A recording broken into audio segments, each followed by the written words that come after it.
Hello, RC Flying Fun here, and today we're going to do a review on this new JJRC H30C. I know this quad is just now coming out, and some places have already got it in stock. This one here is courtesy of Gearbest.com, so you might want to check out the link that I'll throw in the description box so you can go check this out, and if you like it, maybe purchase it. I'm going to go over the transmitter functions and what this quad can do. I've already flown it. This is a maiden flight review for the channel. I really like this little quad. It has a built-in 2 megapixel camera. You can see that see the camera lens right here. It has an on-off switch. It has a slot in the bottom for a micro SD card down here. Has the battery inside here. Here's the door for it. You open this door up. I'll just go ahead and open this up and demonstrate it for you.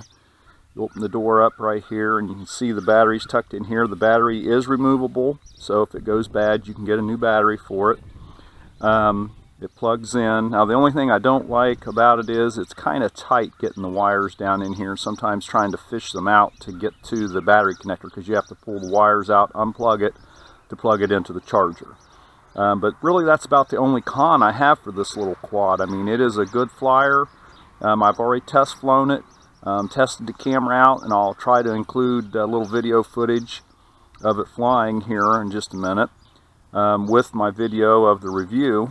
Let's go ahead and close this door back up, get this guy set down. Now, like I do in all my reviews, I'm going to go over the transmitter, go over all the functions, because this little guy has a lot of functions in it for such a small quad. It has headless mode, and it has return to home, which is very nice. And I tested it, and it does appear to work fairly decently. I'm going to test it out here. I'll keep the quad in close to me because it's so small. But now these two buttons here, this one activates the camera, and this one over here, now to turn on the it's the flip button, and it also turns the camera on and off. So to do the flip, you just hit it like this, and then it'll go into flip mode, and you hit it's just like any other quad I've flown. You hit this button in whatever direction you hit it in, then it'll flip that direction. If you want to start recording with the camera, you press and hold, and then the camera will start recording. And it's the same to turn the camera off. You press and hold. Okay. Now these two buttons here, these are your trim buttons, just like on your standard quads. Now to activate the headless mode, it is on the throttle and rudder key. You just press it once. And I went over headless mode before on these quads. What it does, the quad just looks at where it is when it was turned on. Say this one's turned on with the camera pointing that direction. What it'll do, if it's out in space, when you turn on headless mode, when you pull back, no matter how that quad is orientated in space, it's coming back this way. If you go this way, it'll go that way, or forward. It doesn't matter what the orientation of the quad is at all. So I've went over that. I've got several other videos on that if you want to check those out, but that's in a nutshell basically what that does. Now the return to home, when you hit it, you click down on this button right here like that. That quad is coming back to you. It's looking at where it is, and it comes back to you. Now I'm going to try it out here. I tried it in the house and it did work. I'm going to try it out here also in this flight to demonstrate that also. So now to turn this quad on or get things going here, you turn the quad on. It does have an on-off switch. Bonus for that. I like on-off switches on these quads. Makes it very nice and handy. Okay, it's turned on. Yes, it's on. I see. Now you can't see the LEDs on it out here in the daylight, but it has very bright LEDs that shine through the body, so this is going to be a decent little night flyer too. So let's get the quad set down. Now let's turn on our transmitter, and I'll go through the bind process with you. And you can see it's flashing, and it'll continue to beep like that until you go throttle up, throttle back. Now we're bound to the quad. We should have, yes we do, we have control. Now this quad has, I failed to mention also, this key over here turns on your, this is your rates over here. One click, it has 3 different settings, slow, medium, and fast. So let's go ahead and get this guy in the air and we'll demonstrate all this stuff.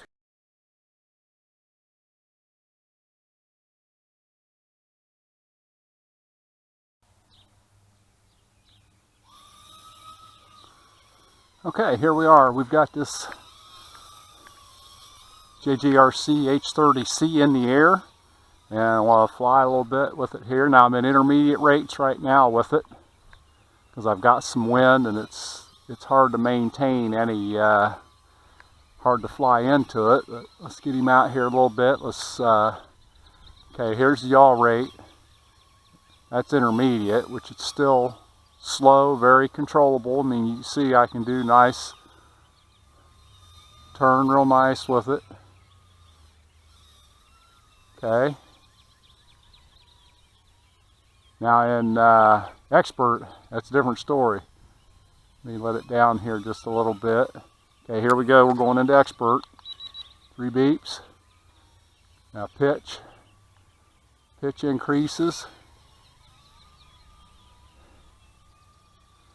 But the yaw is really what changes. Look at that. See where we're at here. Uh-oh. And it got out of range there. That's the bad thing about it. Once it gets out of range, it'll just go out of control. That's why I'm only going to recommend this one as an indoor flyer, because it's just, you get outside with it, if it gets any altitude like that at all, it'll get away from you. So that little spill doesn't look like it hurt it any. Let's get the door closed up in the back. It fell quite a ways there.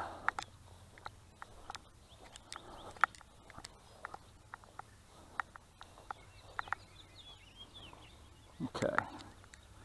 You can see it, once I lost control, I mean, I was on the stick trying to get it to come back, and it just wouldn't come back to me. And I have to tell you, I've already done I did do an antenna mod to it because I tried to fly it. I test everything that I have, and it just about got away from me, about flew away, because it will not shut down once it gets out of range. I just got lucky there. I hit the throttle down before it got too far out, or it would have flown away. So if you're flying it, you know, I've probably got it, see, it's probably only about 8 feet away from me right now.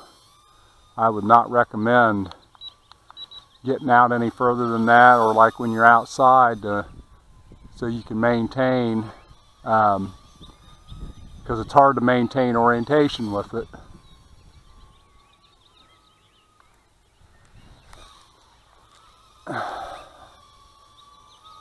Unless it's right in front of you, just like this. This would be a good flyer, like if you want to come out and when the wind dies down, like in early, right as the sun's going down, when the atmosphere stabilizes and the wind dies down, it would be a good flyer then. It has good lights in it, so probably would be a decent night flyer also.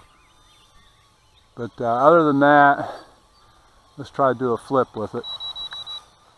It does do good flips, but it's, for the motor size, it's kind of heavy. It's got the smaller motors in it, and it struggles with doing flips. It's not a, you can see it really loses a lot of altitude, but it does fly decent, you know, like this. Once you're up there and you can maintain your altitude, it will fly decent. I can see the battery's getting kind of weak. I'm gonna go ahead and land this guy. Sorry about that little mishap there, but just about got away from me. I didn't want to let it go, didn't want to lose it. So I just kill them and just let them fall when that happens. Didn't hurt it. So here we go, we're coming down. Okay, and we're back on the ground. Step up here and get him. I hope that, hope everybody liked that and enjoyed the flight. Had a little mishap there, but other than that, it flew okay. Like I said, you can see I've done an antenna mod to it to get this up through the top to increase the range a little bit, and it helped it some, but you could see there it was only out probably about oh, I'd say 80 or 90 feet away from me, and it was starting to lose. It was starting to lose its bind, so I just dumped the throttle and just let it fall so it didn't get away from me. But I hope that helps everybody. Other than that, this quad has a lot of good features to it. It has a little camera in it, and it does decent video. I'll include a little bit in the in my review. Battery size is smallish, but as big as it is and as heavy as it is, I don't think you could get much more a bigger battery in it. It would degrade its flight performance so much that it wouldn't be worth the extra milliamp hours to put a bigger battery in it. So unless you went with bigger motors, then it might do it, but that'd be a undertaking with something this size. But I hope everybody likes that. I hope that helps everyone. If you're looking at one of these, and like I said, I'll have a link in the description to where you can pick one of these up. So please subscribe, and until the next time, see ya. Bye.